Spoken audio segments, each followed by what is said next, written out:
Today, on Guess What I Found Out, we're going to discover some facts about brown bears, the heavyweight champions of the forest who walk around acting like they pay rent. And Curious George, let me hit you with a bold claim. These bears have better time management, strategy, and mealtime priorities than most of us. Yes, the creatures who scratch their backs on trees and sniff everything like they're judging it are basically running a wilderness masterclass on survival. Before we go further, go ahead and like and follow. I promise this will be more satisfying than watching a bear steal someone's picnic basket. Picture this. A mother bear takes her cubs to the seaside for lunch. What's on the menu? Crabs, small ones, the kind that pinch. Nothing says luxury dining like choosing prey that can physically hurt you. And get this, 3/4 of her spring diet comes from the beach. That's right, your favourite forest tank is basically a part-time seafood connoisseur. But the moment a big adult male catches a whiff of her and the kids, those cubs are up a tree faster than you, running from responsibility, climbing 15 metres straight up like they're auditioning for Bear Ninja Warrior. Let's talk about the mother bear's summer grind. She has just a few short months to pack on, well, up to 180 kilograms of weight for hibernation. That's not really bulking season. Honestly, that's panic season. But her big break comes during the salmon run. And here's where things get, beautifully savage. She doesn't just catch any salmon, she targets female salmon, because they're loaded with thousands of nutrient-rich eggs. It's sort of like nature's version of picking the value meal with the most calories. The problem is, those prime fishing spots are controlled by massive males, and if a smaller mother wants that spot, well, she might have to square up with the alpha himself. For fish, this is the bear equivalent of someone trying to fight you for the good treadmill. To survive, she may inch close to the big male and eat his leftovers, which sounds risky, but hey, if risky leftovers help me gain 180 kilograms, I might consider it too.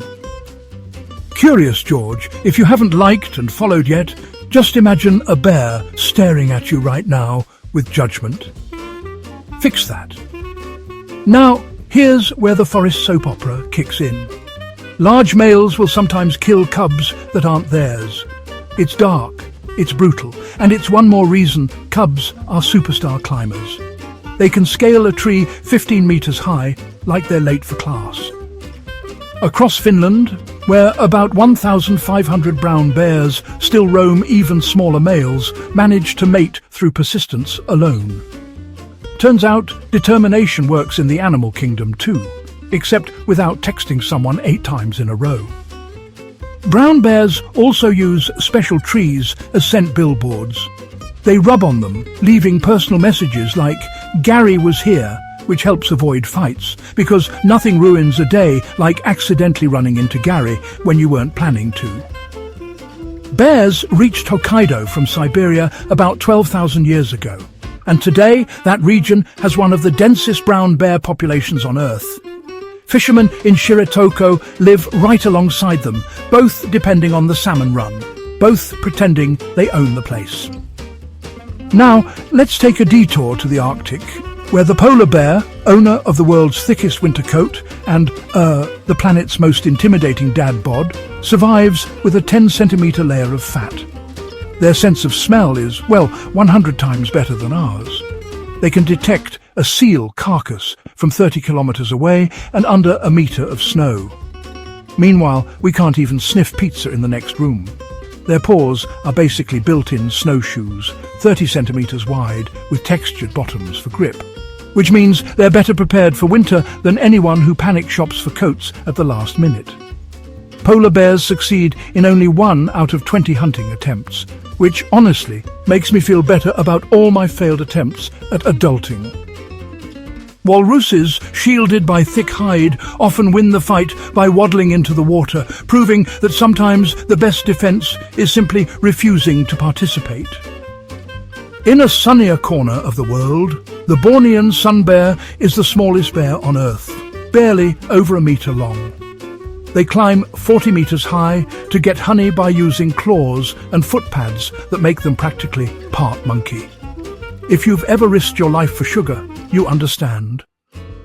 Curious George, like and follow unless you want a sun bear to outclimb you.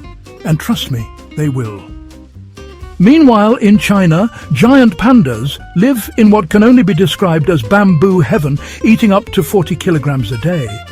Bamboo actually makes up 99% of their diet, which honestly is a bit like surviving on only salad, but somehow being perfectly happy about it. Their round faces come from these enormous jaw muscles built for crunching bamboo like it owes them money. Now, baby pandas can't digest bamboo at first because their guts are born without the right microbes. So the mother transfers those microbes through her saliva during weaning, which feels like a very polite way to say, "Open up and let me fix your digestive system." Newborn pandas are fed 5 times a day by trained panda nannies, and somehow they grow 5 times their birth weight in just 40 days. At 6 months old, they begin eating bamboo, which officially initiates them into their lifelong job of being adorable and perpetually hungry. And finally, we meet the bear cuscus, a marsupial relative of kangaroos that carries its young in a pouch, and somehow manages to look perpetually angry. Wallace noticed these creatures in Sulawesi, alongside cockatoos and other Australian relatives, proving that evolution really does love sprinkling surprises around islands. They're stinky, grumpy-looking, and yet incredibly fascinating, which is, honestly, a mood I respect. So, Curious George, let's loop this back to our bold claim. Brown bears and their extended family aren't just adorable forest giants. They are strategic, adaptable, complex creatures, navigating salmon battles, infanticide risks, territorial politics, seasonal survival, Arctic hunts, and gravity-defying honey missions. If you started this video thinking bears were just big, cuddly teddy bears, congratulations. Reality has been updated. Now I want to hear from you. Do you have any wild or surprising facts about bears that I didn't mention? Drop them in the comments. I want to see your best ones. And of course, like and follow for more videos that keep you learning, laughing, and occasionally questioning your place on the food chain.